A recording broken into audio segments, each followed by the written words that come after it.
বান্দা যখন আল্লাহ তাআলার উপর ঈমান আনে তখন তার ঈমান মজবুত হয়। ঠিক তেমন সময় শয়তান আসে তার ঈমানকে ধ্বংস করার জন্য। ইন্দোনেশিয়ার এক মসজিদের ইমাম আহমাদ তার ছোট্ট একটা পরিবার, যেখানে কিনা সবাই ধার্মিক। ইমাম আহমাদ যে কিনা শয়তানে পড়া জিনে ধরা রোগীকে ইসলামিক চিকিৎসা দিয়ে সুস্থ করে তোলে, কিন্তু পরবর্তীতে যখন সেই সমস্যাটি তাদের পরিবারের সাথে ঘটতে শুরু করে তখন বিষয়টি ভীষণ ভয়ঙ্কর হয়ে যায়। এক ভয়ঙ্কর শয়তান তাদের পরিবারের পেছনে লাগে তাদের ঈমানকে ধ্বংস করে তাদেরকে শেষ করে দেওয়ার জন্য। আর তারপর তো যা হয় বন্ধুরা, পুরো গাহিম করা একটি ঘটনা। আজকে এটা একটি গল্প না, পুরো ইসলামিকদের জন্য একটি শিক্ষণীয় বিষয়। তাই বলছি বন্ধুরা, পুরোটা না টেনে শেষ পর্যন্ত দেখতে থাকুন।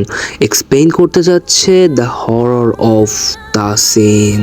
তাহলে আর কথা কিসের, চলুন ভয়ের দুনিয়ায়।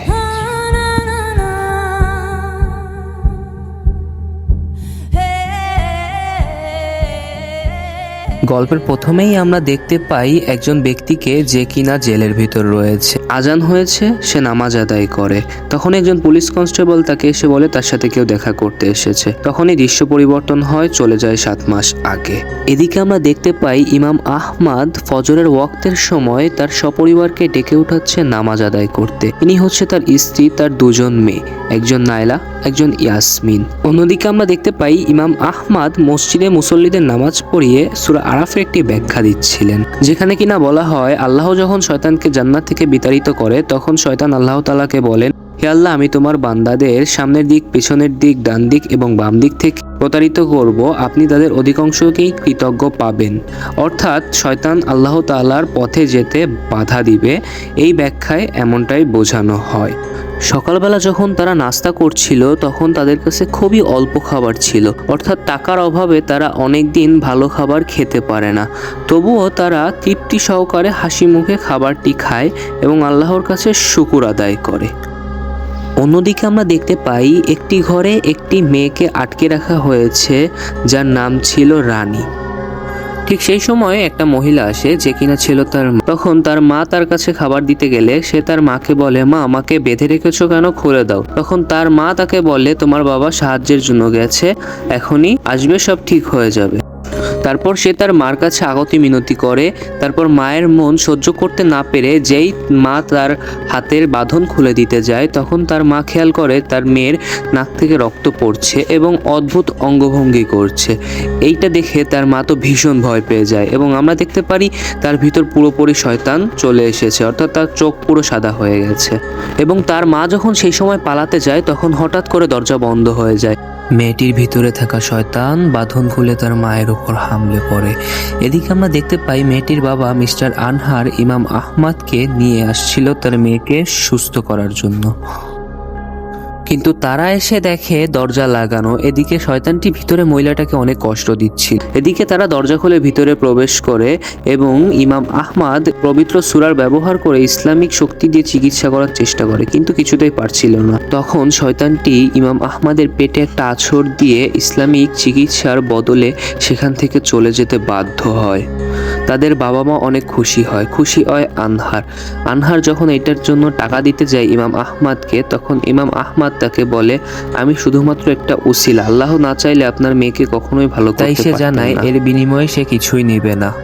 এদিকে আমরা দেখতে পাই ইমাম আহমাদের বউয়ের একটা বোরকা শপ আছে, যেখানে বেচাকেনা তেমন একটা হয় না।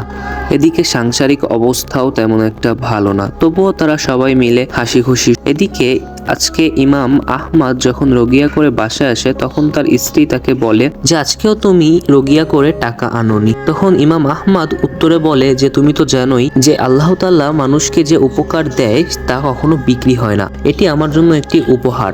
এই উপহার সবাইকে আল্লাহ তাআলা দেয় না রোগিয়া চিকিৎসা করার জন্য। তখন তার স্ত্রী বলছিল বিষয়টা এটা না, বিষয়টা হলো দোকানের বেচাকেনাও তেমন একটা নেই, এদিকে মেয়েদের স্কুলের খরচও বহন করতে হয়, কি দিয়ে কি হবে। তখন মিস্টার ইমাম আহমদ সে বলে যে চিন্তা করো না, আল্লাহর উপর ভরসা রাখ। এদিকে দৃশ্য চেঞ্জ হয় এবং আমরা দেখতে পাই নাইলা যে কিনা স্কুলে বসে আছে, তার সাথে একটা ছেলে দেখা করছে যার নাম কিনা ফারহান। সে বলছে নাইলাকে যে আজকে আমি তোমাকে স্কুলে ড্রপ করে দিই। নাইলা বলে না, এটা ইসলামিক মোতাবেতে হারাম। নাইলা ফারহান ছেলেটিকে বলে যে এটা আমার জন্য সম্ভব না, আমার পক্ষে এটা অসম্ভব। ফারহান তাকে অনেক কথা বলার চেষ্টা করলেও সে কোনো কথা না শুনে সে এখান থেকে উঠে চলে আসতে লাগলে তখন একটা মেয়ের সাথে ধাক্কা লেগে সেই মেয়েটির ফোন পড়ে যায়। তখন নাইলা তো ভীষণ ভয় পেয়ে যায় এবং মেয়েটির কাছে বারবার মাপ চাইতে থাকে। মেয়েটির নাম ছিল সিনহা এবং সে ভীষণ অহংকারী এবং বড়লোক বাবার মেয়ে ছিল, কিন্তু সে মাফ করে না। সে বলে একটা সিম এবং একটা নতুন ফোন আমাকে কিনে দিতে হবে, তা না হলে তোমাকে পুলিশে দেব। এ শুনে নাইলা খুব ভীত হয়ে পরিবারের কাছে যায়, তার বাবার হাত জোড়ে কান্না করতে করতে বলে বাবা আমি এটা ইচ্ছা করে করিনি, কিন্তু তার পরিবারের কাছে এত বড় খরচ বহন করার মতো সামর্থ্য ছিল না।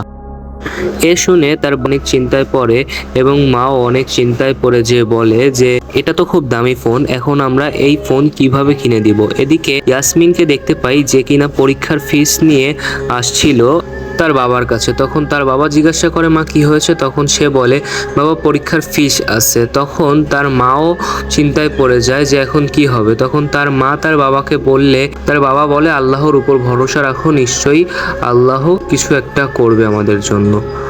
তখন রাতে তার মা তার বাবাকে বলে আমরা কি লোন নিব। তখন তার বাবা বলে না, এটা সুদের কারবারই এবং আমরা কখনোই এটা লোন টেনে পারবো না। তখনই দরজায় কড়া নাড়ে এবং কেউ একজন আসে। তখন সে উঠে দরজা খুলে দেখে মিস্টার আনহার ও সাথে মিস্টার তৈমুর, যেও কিনা একজন ইসলামিক চিকিৎসক। সে এসেছে সুস্থ করার জন্য। তার কথা অনুযায়ী অনেক কবিরাজি হার মেনে গেছে, তবুও সে সুস্থ করতে পারেনি তার মেয়েকে। তারপর মিস্টার তৈমুর তাকে যেতে অনেক অনুরোধ করলে অবশেষে সে যেতে রাজি হয়। আমরা দেখতে পারি মিস্টার তৈমুরের বাড়িটা অনেক বড়।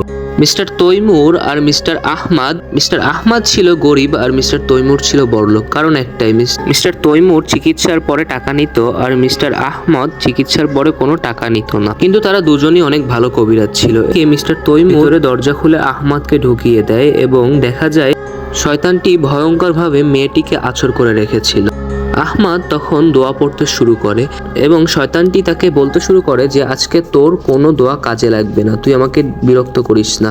হঠাৎ করে দরজা লেগে যায় এবং আহমদ ও শয়তানের ভিতর ভয়ঙ্কর একটি লড়াই হয়। ইমাম আহমদ অনেক চেষ্টা করার ফাইনালি মেয়েটিকে ছেড়ে দিতে বাধ্য হয়, কিন্তু মেয়েটির ভিতরে যে শয়তান ছিল সেই শয়তান যাওয়ার আগে আহমদকে বলে যায় যে আমি তোর পরিবার ধ্বংস করে দিব, তোর পরিবার নির্বংশ করে দিব, তোদের কাউকে আমি বাঁচিয়ে রাখবো না। আহমদ সেটিকে পাত্তা না দিয়ে চলে যায় ড্রয়িং রুমে। তখন তৈমুর তাকে অনেকগুলো টাকা দিতে গেলে সে টাকাটা নেয় না। সে বলে আমি একটি উসিলা হিসেবে এসেছি, আমি কোনো টাকা চাই না, আপনারা শুধু আমার জন্য দোয়া করলেই হবে। এটা বলে আহমদ ওদের সবাইকে বিদায় জানিয়ে বাসায় আসে। তারপর সে বাড়িতে ফেরার পর তার স্ত্রী তাকে বলে আজও তুমি টাকা নিয়ে আসোনি। তখন তার স্ত্রী তাকে বলে কিভাবে আমি জরিমানা দিব, মেয়ের মোবাইল, মেয়ের স্কুলের ফিস কিভাবে এটি দিব। তখন আহমেদ বলে আল্লাহ সর্বধনী এবং আল্লাহ সবকিছু মালিক এবং আল্লাহ তাআলাই সবকিছু ব্যবস্থা করে দিবে, তুমি কোনো চিন্তা। তখন ইমাম আহমদ বলে আমি আর কয়দিন পর বেতন পাবো, সেটা দিয়ে হবে। তখন ইমাম আহমদের বউ বলে যে সেটা দিয়ে কিছুই হবে না, যাই। তারপর তারা সবাই মিলে ফ্যামিলিরা নামাজ পড়তে যায় এবং ইমাম আহমেদের স্ত্রী নামাজ পড়ে না, চিন্তায় বসে থাকে। হঠাৎ দরজায় কে কড়া দেয় এবং ইমাম আহমেদের বউ দরজা খুলে দেখে একটা মেয়ে এসেছে। তখন মেয়েটি বলে আমি মিস্টার তৈমুরের মেয়ে, যাকে সেদিন আহমদ আঙ্কেল সুস্থ করেছিল। তখন তার উত্তরে ইমাম আহমেদের স্ত্রী বলে তুমি কি চাও এখানে। তখন মেয়েটি বলে যে এটা আহমদ আঙ্কেলের প্রাপ্য টাকা, সেদিন সে নিতে ভুলে গেছে এবং আমি এই টাকাটা দেওয়ার জন্যই আপনাদের কাছে এসেছি। টাকাটি পেয়ে ইমাম আহমেদের স্ত্রী ভীষণ খুশি হয়ে যায় এবং পরের দিন সকালে তাদের ঘরে আমরা ভালো ভালো খাবার রান্না করতে দেখতে পাই।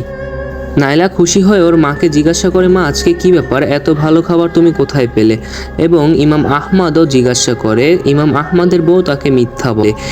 আহমদের বউ বলে যে এটা রহমান সাহেব, যে কিনা আমার বোরকার দোকান থেকে অনেকগুলো বোরকা অর্ডার দিয়েছে এবং সেই টাকা দিয়েই আজকে আমি এই আয়োজন করেছি। সেদিকে ইমাম আহমদ কোনো পাত্তা না দিয়ে খেতে বসে চলে যায়। এবং সবাই অনেক আনন্দ সহকারে খাবারটি খায় এবং খাবার খাওয়ার পরে ইমাম আহমদ যখন নামাজ শেষ করে বের হয় তখন মিস্টার আনহার তার কাছে আসে, তার সাথে যেতে বলে জলদি করে। তখন সে যে দেখতে পায় তৈমুরের বাড়ির সামনে অ্যাম্বুলেন্স এবং ভিতরে সে ঝুঁকে যা দেখে তৈমুর এবং মেরে ঝুলিয়ে রেখেছে। আস্তাগফিরুল্লাহ। এটা দেখে মিস্টার আহমদ খুবই অবাক হয়ে যায় এবং ভয় পেয়ে যায় এবং তারপর দৃশ্য পরিবর্তন হয়। দেখতে পাই স্কুলে নাইলা মেয়েটিকে ফোন ফিরিয়ে দিচ্ছে এবং তাদের মোবাইলটি ভেঙে ফেলার জন্য দুঃখিত বলে এবং মেয়েরা বলে যে আমরা তো ভেবেছিলাম তুমি গরিব, তুমি এগুলো কিভাবে দিলে, নাকি গোপনে ব্যবসা শুরু করেছো, এরকম বলে বাজে ইঙ্গিত দেয়। এই বিষয়টা নাইলার মোটেও ভালো লাগে না। সে সেখান থেকে চলে আসে এবং অন্যদিকে আমরা দেখতে পাই ইয়াসমিন স্কুল থেকে ফিরে এসে ক্লান্ত হয়ে শুয়ে পড়েছে এবং তার মা তাকে বলে আমি একটু বাইরে যাচ্ছি, তুমি নামাজ আদায় করে নিও। এবং ইয়াসমিন বলে আচ্ছা। অবশেষে ফারহানের মোটরসাইকেলে যে কিনা ড্রপ করে দিচ্ছিল এবং ফারহান মাঝপথে যে ব্রেক করলে তারা আরো কাছাকাছি চলে আসে। তাহলে বুঝতেই পারছেন শয়তান কত ধোঁকা দিই। এদিকে ইয়াসমিন যখন ফোন টিপছিল তখন শয়তান তাকে এসে বলছে নামাজ পড়ার অনেক সময় আছে, তুমি একটু ঘুমিয়ে নাও। তখন ইয়াসমিন ফোনটা রেখে যেই একটু ঘুমায় এবং হঠাৎ কোন একটা ভয়ঙ্কর আওয়াজে সে ঘুম ভেঙে যায় এবং সে নিচে চেয়ে দেখে একটা কাপড়ের তলে কে শুয়ে আছে। তারপর সে যখন চাদরটা উঠায় তখন দেখতে পায় কিছুই নাই। তখন সে ভয়ে ভয়ে সামনের দিকে হেঁটে যায় এবং আয়নার দিকে তাকায়, দেখে কেউই নেই। হঠাৎ তার পিছন থেকে কেউ জোরে টান দিয়ে ফেলে দেয়।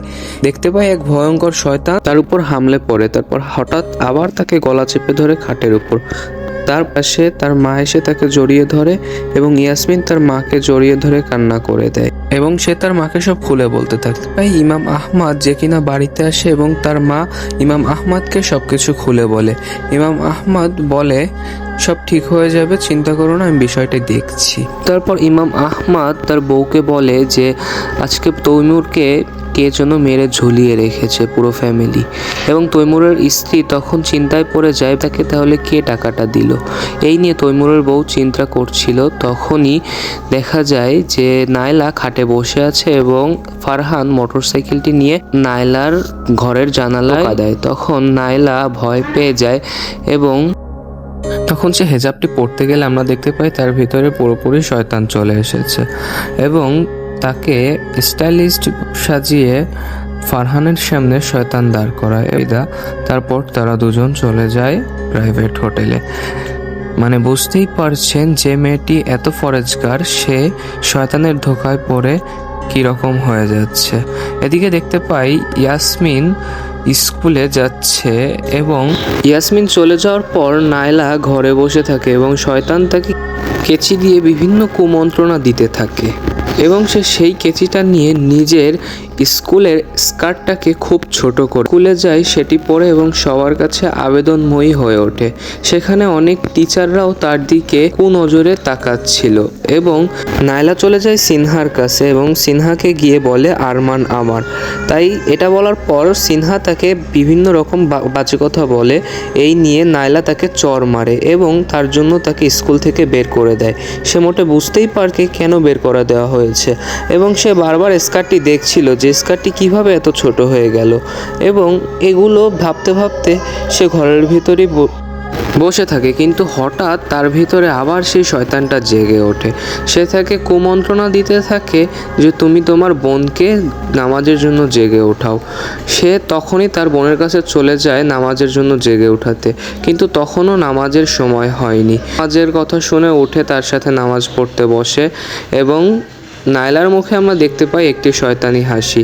তারপর ইয়াসমিন যখন দ্বিতীয় রাকাতে উঠে তখন দেখে তার বোন পশ্চিম দিকে নয় তার দিকে ফিরে রয়েছে। সে ভয়ে আত্তাহিয়াতু পড়তে থাকে এবং যখনই শাহাদাত আঙ্গুল উঁচু করে তখনই তার বোন সেই আঙ্গুলটি ভেঙে দেয়। সে জোরে চিৎকার করে, বাবা তার কাছে দৌড়ায় চলে আসে এবং সে তার বাবাকে বলতে থাকে নাইলার ভিতর শয়তান রয়েছে। তখন তার বাবা বলে না, এটা কখনোই হতে পারে না। তখন তার বাবা বলে যে আমি তোমাকে ইসলামী শক্তি দিয়ে তোমার চোখকে দেখতে বলছে শয়তানটি কোথায় আছে। তখন ইমাম আহমদ তার চোখে হাত বুলিয়ে দেয় এবং ইয়াসমিনকে দেখতে বলে শয়তান কই। তখনই সে চিৎকার করে উঠে বলে শয়তান নাইলার ভিতরেই রয়েছে। তখনই তার বাবা মা কেউই বিশ্বাস করতে পারে না। ঘটনাটি নিয়ে পরিবারের সবাই প্রায় বিস্মিত হয়ে পড়ে। পরের দিন সকালে যখন ইয়াসমিন স্কুলে যায়, নাইলা তখন স্কুলে যায় না। নাইলাকে দেখতে পাই বমি চলে আসে এবং প্রেগনেন্সি চেক করে দেখে সে প্রেগনেন্ট। সে তো বুঝতেই পারছিল না কিভাবে কি হলো। তখন তার মনে পড়ে যায় সে ফারহানের সাথে সময় কাটিয়েছিল। এখন সে কি করবে সে কিছুই বুঝতে পারছে না, কি হয়ে গেল সে কিছুই বুঝতে পারে না। তখন ইয়াসমিনকে দেখতে পাই যে কিনা স্কুল থেকে ফিরে আসে। তার বাবা তাকে বলে তুমি আজকে নামাজ পড়োনি কেন? তখন সে উত্তরে বলে যে বাবা আমার ভয় লাগে যদি শয়তানটা আবার চলে আসে, মানে শয়তান তাকে এত ধোঁকা দিতে পারতেছে না। আর তখন দেখতে পাই মিস্টার আহমদ তার মেয়েকে অনেকভাবে বোঝানোর চেষ্টা করে যে নামাজ পড়তে হবে, নামাজ পড়লে পৃথিবীতে কোনো শয়তানই তোমাকে বিতাড়িত করতে পারবে না। তখন তার স্ত্রীকে সে জানায় যে তুমি সন্তানদের নামাজ পড়তে বলো না কেন?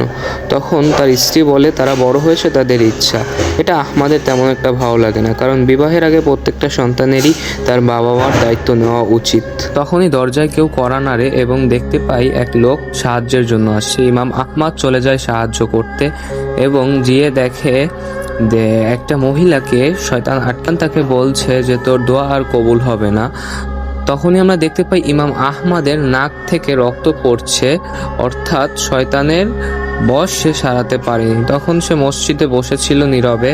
তখন হাজী সাহেব আসে। রহমান আহমদ তাকে বলে যে আপনি আমার স্ত্রীর কাছ থেকে কাপড় অর্ডার দিয়েছিলেন, সেটা কি পেয়েছেন? তখন হাজী সাহেব বলে না, আমি তো কোনো কাপড়েরই অর্ডার দিইনি। তখন ইমাম আহমেদ বুঝে যায় তার বউ তাকে মিথ্যা বলেছে।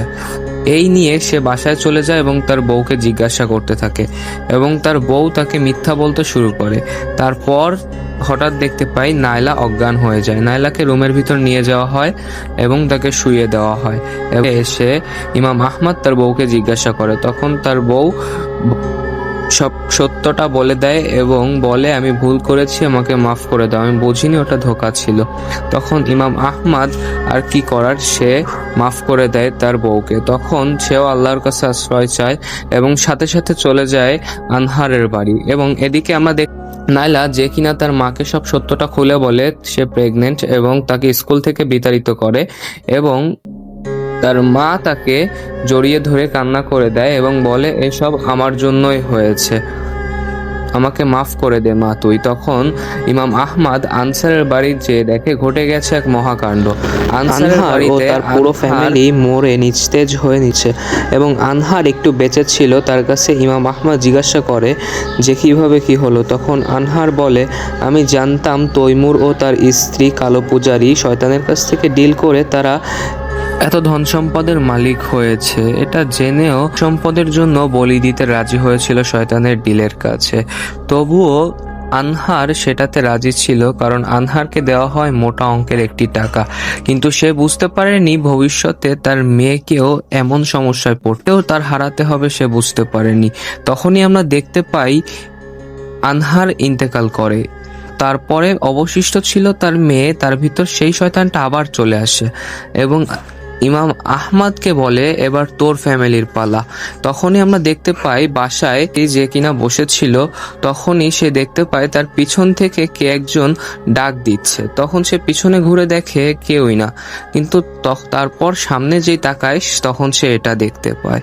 তারপরে চিৎকার শুনে তার দুই মেয়ে চলে আসে এবং দেখতে থাকে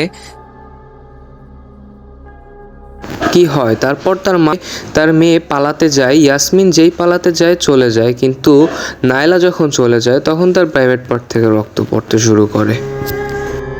নাইলার মা তার মেয়ের উপর ঝাঁপিয়ে পড়ে এবং নৃশংসভাবে তাকে হত্যা করে। এটা দেখে ইয়াসমিন খুবই ভয় পেয়ে যায় এবং তার মার দিকে দেখে এবং সে খুব দ্রুত সূরা পড়তে শুরু করে।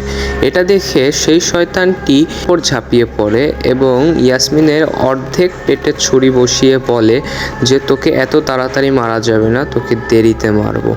এটা শুনে ইয়াসমিন খুবই ভয় পেয়ে যায় তার মধ্যেই আমরা দেখতে পাই ইমাম আহমদ যে কিনা দৌড়ে আসে এবং মেয়েকে নৃশংসভাবে হত্যা করেছে তার স্ত্রী। সে জড়িয়ে তার মেয়েকে কান্না করে দেয় এবং সে দেখতে পায় তার স্ত্রীর ভিতরে তখনই শয়তান রয়েছে। সে কিছু না ভেবে সে কেচিটি নিয়ে তার স্ত্রীকে নৃশংসভাবে হত্যা করে। ইয়াসমিন বুঝায়, কিন্তু ততক্ষণে খুব দেরি হয়ে যায়। ইমাম আহমদ তার স্ত্রীকে খুব নৃশংসভাবে হত্যা করে। তখনই দৃশ্য পরিবর্তন হয়, আবারও দেখতে পাই সেই জেলের ভিতরে যেখানে কিনা ইমাম আহমদ নামাজ আদায় করে এবং তাকে পুলিশ কনস্টেবল ডাকতে আসে। তখনই দেখা করতে আসছিল ইয়াসমিন, তার আদরের মেয়ে। সে তাকে বলে, বাবা কেমন আছো? তখন ইমাম আহমদ বলে, মা বেশি কথা বলা যাবে না, কারণ মাত্র 10 মিনিট সময় দিয়ে গেছে কনস্টেবল। তখন বলে, মা অনেক ভালো আছি। তখন তার মেয়ে তার জন্য পরে দেখতে পাই সেই ইয়াসমিনের ভিতরে আবার সেই শয়তানটি জেগে ওঠে, যে কিনা বলে, এখনও তোর সাথে আমার হিসাব মেটেনি, কোথায় যাচ্ছিস তুই? আয়, তোর সাথে আমার এখনও কিছু পুরনো হিসাব বাকি আছে। সেদিকে কোনো পাত্তা না দিয়ে ইমাম আহমদ সোজা চলে যায় এবং তার মেয়েকে ভালো হয়ে তার ভিতরে শয়তানকেই বোঝায়। এখন এখানে কথা হচ্ছে, ইমাম আহমেদ তো ছিল একজন ধার্মিক, তবুও তার সাথে কেন এমনটা হলো? কথা হলো, তার বউ যে মেয়েটির কাছ থেকে টাকাটা নিয়েছিল সেটা ছিল একদমই হারাম টাকা।